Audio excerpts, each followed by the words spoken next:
Hey guys, and welcome back to the channel. Today we're going to be doing the intercooler resonator delete. As you can see, it's raining. What a terrible day, but got to continue. Can't stop the job in the middle, so got to finish it up. So let me show you what everything looks like and we'll get into it. So here's the part we're going to be removing today. This is the intercooler resonator. Once you remove this part, you're going to hear more spooling, more turbo sounds, and you should get a little bit better throttle response. We'll see if it's all true. That's what's supposed to happen. When I test drive the car, I'll let you guys know if I actually feel that or not. But this is what you're removing. This goes into the intercooler piping, and this is your Turbo Smart 32mm blanketing plug, which basically it's gonna take this piece right here is going to take the place of this. So it won't resonate all the sound in this chamber. The air is just going to basically flow directly through the intercooler without any obstruction. First step we're going to start off with is removing the bolts, which are 10mm. That bolt, that bolt. Then we're going to take this intake clamp off, which is, what is that? It is 7/32, or you could use a Phillips head, but I'd rather use a socket. It works better. Unclip this, and this should pretty much pull the intake off. I'm going to remove this stuff and then I'll show you where we're at next. You're also going to have to take these clips out. I was trying to get it out without doing it, but you got to remove this. I forgot. So you're going to pull this piece out like so. Get rid of that. Toss that to the side. Pull your filter out, and then the box should just wiggle straight out. So you just pop this box out. Now you have your clearance to get to the resonator delete. And I believe you have to pull out this hose also, just to make some additional room. We'll see. Okay, so if you're looking at the front of the car, here's your intake area. Here's the bracket that's holding it. If you go straight down, right here, that's a 10mm. And then you're gonna have another one on this side of the hose. I'm pretty sure you don't have to remove it. There's another 10mm right there. So I'm going to pull those two out, and then we'll go on from there. Now, as you can see, bolts are out and we're all loose. It's ready to come right out. So I'm going to jack the car up. You can see it's loose there. I'm going to jack the car up and go from underneath, and we'll go from there. This jacking puck, it's the same jacking puck I bought when I had my Volkswagen, and if you see, it works very well on the Honda. There's your jacking point, and a little notch in the puck feeds right in when you put on the jack. I don't know if you can see that so well. I'm trying to show you the best I can, but it goes right on there and it sits well. I'll show you after it's jacked up. Car's all jacked up. You can see the puck taking a lot of load so that the metal's not really touching metal, so it doesn't get all beat up under there. Just put an additional jack stand just to be safe. Keep the tire there, that way there's no accidents. You don't really have to remove the tire, but I figured it's easier, that way I can remove some of the fender bolts. I'm going to get to these, what you need to take this out to get to the thing, the resonator delete inside there, or the resonator rather. It looks like you got to take all these fasteners out. You got two Phillips heads here, tension clip there, probably have to take that one out. Take one out here, and when you go underneath, there's another one that I removed from here. I probably have to take that one out as well. And since I have a front lip, I had to take a screw out, and there's one right here, but the lip is covering, so I just had to take a bolt out of the lip. And there's one more here, which I already pulled out. Looks like that. It goes right there. So I'm going to pull these out so I can gain access to this area to get to that last bottom bolt on that resonator. They're removing a few more. That one up here, that one, and there's another one underneath right here. This is the front of the car. Once I pull this one out, you're looking at where I said the plug is going to go, right in here. The last bolt, which is 10mm, is going to be right there. So I'm going to pull that out, and I'm going to try to wiggle the part out from the bottom, and then once I pull it out, I'll show you what it looks like. Okay, that bolt is out. Now I'm finding that if I loosen the clamp here, it's not so easy to pull it out. So I'm loosening this clamp. If you can see, it's kind of hard to show you, but it seems to want to come out like this. So loosen both clamps. You're going to need to loosen this one anyway to put the plug in, and then I'm going to pull it out and I'll show you what it looks like out of the car. So now that second clamp came out, the one closest to your intercooler piping, that one came out, and you're going to come from where the heat shield is. You look, I already removed it. You're going to come under here, and now you can see the resonator is hanging. I'm going to see if I can get it out on camera. We're going to kind of like maneuver it. I'm going to have to put the camera down, show you how. I'll explain how I pulled it out. But this is basically what it's going to look like from underneath the car. The piece is loose now.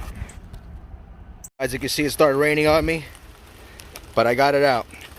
So basically, when you're inside, you need to shove this part as far over straight this way, and then pivot it up and down and out like that. It was a real pain. It took me about 45 minutes to get it out just to find the angle. The angle is the whole key, because hard plastic, there's no flex at all. This thing is solid as can be. So basically, you're looking at the front of the car, shove it as far over as you can to clear. There's like a frame rail. Far that way, up and out. It's a pain in the butt to get it out. I'm not going to sugarcoat it. The whole job should have took a lot less, but just finagling this is the hardest part. Once you get done with this, putting the plug in will be very simple. I want to give you a close-up of the actual plug itself. This is the side that goes in. The clamp is going to go in between here, and that's the face of it. So basically, I'm going to force the plug in here. I'm doing it out of the car because it's raining now, so it should be a little bit easier to work. One hand is doable. So it's basically going to go in here like this. Now that's your block off, so normally it would go here. It's no longer going to go here, it's blocked, and then the air is going to go directly into the intercooler. I'll show you in the car again how it works, and that's pretty much it. I'm going to put the clamp on here, and then I'm going to have to put it in the car in a little while once this rain lets up, because it's pretty bad right now. Screw it, rain never hurt anybody. So that's what it looks like on. It's going to be going onto here, so I'm going to be loading the clamp onto this side like so, or actually I'll put it down like that, it's easier. The clamp's going to go there. The plugged off area is going to go here. See, there's the plug, there's going to cap. I'll put that all back together. That way the sound does not go all the way that way into a baffle or the resonator, and you know, cause an obstruction of flow or turbulence. And that's basically the whole idea of this modification. So I'm going to put it all back together and I'll do a test drive. There's not much to see putting it back together. Basically just clamping this on, putting the fender well back on, which I showed you guys how to take off, and that's pretty much it. So I'll put it back together and we'll do a test drive later on, hopefully when it dries up or when the rain lets up. This is what it looks like fully installed. Both clamps on, good to go. Hey guys, finally gonna finish up this video. It's obviously the next day, the weather is good, and merging on a highway. The weather is much better, as you can see. No more rain. The plug is in, it's installed properly, and so far I really don't feel too much of a difference.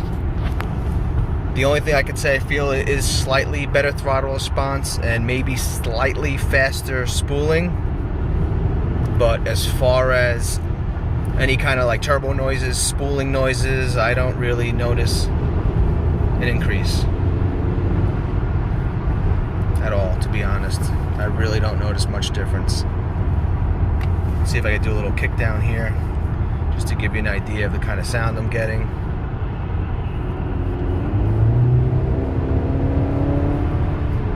Yeah, you're not getting any real noise difference, so even though you're deleting the resonator, I don't hear it. So I just wanted to be honest and transparent about the mod. I do feel slightly better throttle response though, that I do feel. So that's a good thing. Every little bit helps, but we're not talking night and day. It could also be, if you look, the temperature is 47 degrees and it's fresh and crisp out. So I could be feeling a little bit of better throttle response just because of that alone. So I don't want to falsify this particular mod, but I would say it probably is a little bit better, even though the weather's cooler, because the initial pedal feel just has a slightly more responsive feel to it. So I will say that it is a little bit better in that respect, but no sound at all. I can't hear it. Maybe with the windows down and you might be able to hear it, but I'm not hearing anything. I'll do a quick little pull again. I'll slow down a little bit. I'll do a quick little pull that way, see if you can hear anything.